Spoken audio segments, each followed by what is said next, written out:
Hello, and welcome to Onstage at the BACP. As always, thank you so much for choosing to invite us into your home, office, or wherever you are. Today's guest comes to us from Ministry of Compassion here in Broken Arrow. But before I introduce you to her, I want to remind you that we here at the Broken Arrow Community Playhouse are starting to think that we might actually be able to open the doors for live productions maybe sometime later this year.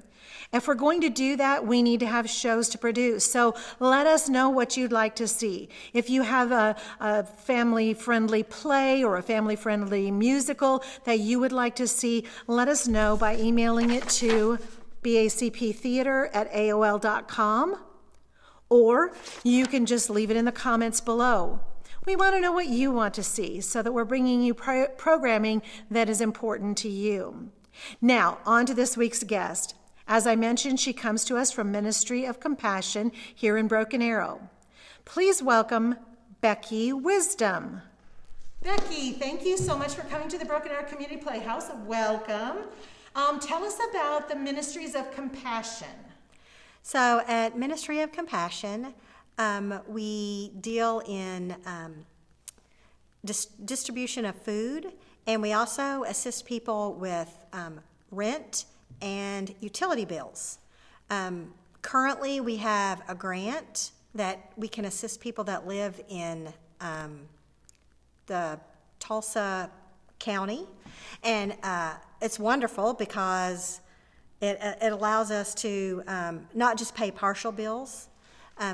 So it's a really great thing. Ministry of Compassion has quite the history. We're on the campus of St. Anne's Catholic Church, and many people might not know, but in the beginning, Franciscan friars started St. Anne's Church. They were actually liberated from one of the Nazi concentration camps. And at that time, it was troops from Oklahoma that actually liberated them. Awesome. So whenever they got back home to their mother house and had the opportunity to go back out again and do ministry, they chose Oklahoma, and they landed at Broken Arrow, right there at 81st and Lynn Lane. Oh my goodness. And so they started the church, they started the school, nuns, the whole 9 yards were there. Yeah. Wow. Oh, yeah. Well, thank you. I love history, and that is really a great super story. cool, I'm glad you decided to share that with us. Yeah. Okay, so you provide food and financial assistance as you're able to. How has the pandemic affected what you're able to do? Oh. Yeah. So in the beginning, we have caseworkers that you come in and we interview. We want to talk to you. We want to always address the whole person. So we partner with Catholic Charities of Eastern Oklahoma, and even though we may not have like counseling or Madonna House or St. Elizabeth's Lodge, which St. Elizabeth's Lodge at Catholic Charities is for women and their children who have found themselves, for some reason or another, no place to live. And so that's an opportunity. So even though we don't have those here at St. Anne's particularly, we can make referrals. Got it. And so by doing the face-to-face interviews for financials and food, sometimes it makes it much easier to dig deeper into someone's, life.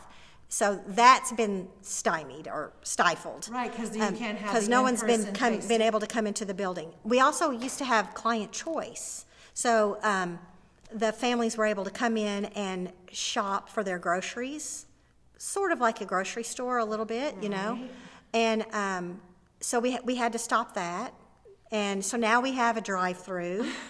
I will say, though, it's been kind of an advantage because we're able to serve more people. So we've probably almost tripled the number of people that we've been able to give food to since the pandemic, because otherwise, the shopping slows down the process a little bit. Right. So there is a bit of a bright spot there, but so that hasn't been happening for what we thought was going to be 3 months. Right. So it's still ongoing. That it's so if someone is needing some assistance. What hours are you open? Tell me a little bit about that. So we're open Tuesday, Wednesday, and Thursday from 9 a.m. to 1 p.m. And then again on Tuesday evenings from 6 to 8. From 6 to 8. We used to be open on Saturdays, but because of COVID, and we pulled way back on volunteer usage Sure. because the fewer people, the easier it is to track, if somebody True. gets COVID. Right. So we went from an average of about 60 volunteers a month to about 25 to 30 now. And we're hoping to, as we move forward, to hopefully rebuild that again and be able to do that. We do have some outreach programs at an apartment complex called Treetops. Oh, okay. And also at Hartford Villas. We have some people that, I actually call them the Treetop volunteers and the Hartford Villa volunteers. And so we do what we used to call a pop-up grocery store at Treetops in their commons area, and the residents would come down and shop a little bit. But since COVID, we've had to back that up again, bag the groceries, and then we strategically send volunteers in once a month to drop groceries off at their doorstep. Okay. Yeah. So if someone needs groceries, they want to sign up for the drive-through or even at Treetops, do they just call your office during those hours, or can they call anytime? So at Treetop, they speak with the manager. Okay. At Hartford Villas, we have our lead volunteer there. His name is Gaylord. I think everyone knows Gaylord because he does quite a bit there. So I'm sure anybody at Hartford Villas will know Gaylord. They'll know who to get a hold of. And then moving forward, through our drive-through, you just pull in, and we have people that come out to take your information. Okay. So I don't have to call ahead and make an appointment. Right. It's always best just to come, not to call and say, can I do this, can I do that? Because a lot of times if you call and you're like, I need help with my rent, or I need help with my utility bill, and we say, okay, well, come in. Well, in 2 hours, we may be out of money. True. And if you come in 2.5 hours, then you're in line thinking you're going to get help, and you've wasted, your time. So we try not to give that information out over the phone. We just encourage everyone just to come straight to Ministry of Compassion, try to be there at 9 o'clock, and we just kind of move through that way. Okay. It is at the church, but I know you and I were talking earlier about that it's kind of difficult to find, so you suggest they call and get directions before they come? That's probably the best way. Okay. You can't put our address into GPS. It doesn't work right now. We're working on that, trying to get that fixed. And so it's just better if we could just give you a little bit of direction. Okay. And the same thing with if people wanted to make donations of food that they wanted to bring by, again, call before they come so that they can get directions on how to get there, correct? Right. And you always want to make sure when you're donating that food that you try to get it to us at our open hours.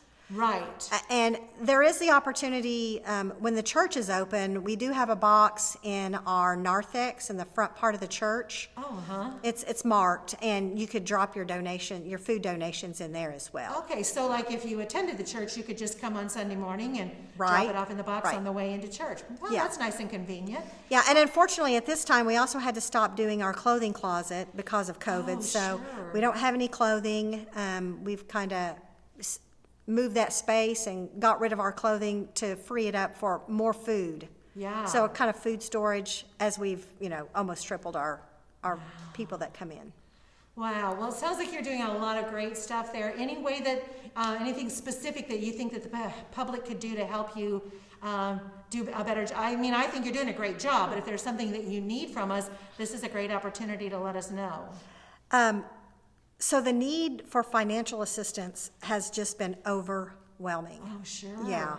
And from our end of it, if we don't have a grant to use, then we're not able to pay an entire bill. We can only pay a portion of the bill. And don't let anybody tell you that it's a handout, because people have to work really hard to collect their monies. Yes, they to do. pay their bills, because if their bill's $200 and we can only help with with 50, then they have to go around to other agencies to get to meet more that, to than meet 50. that balance, yeah. Wow.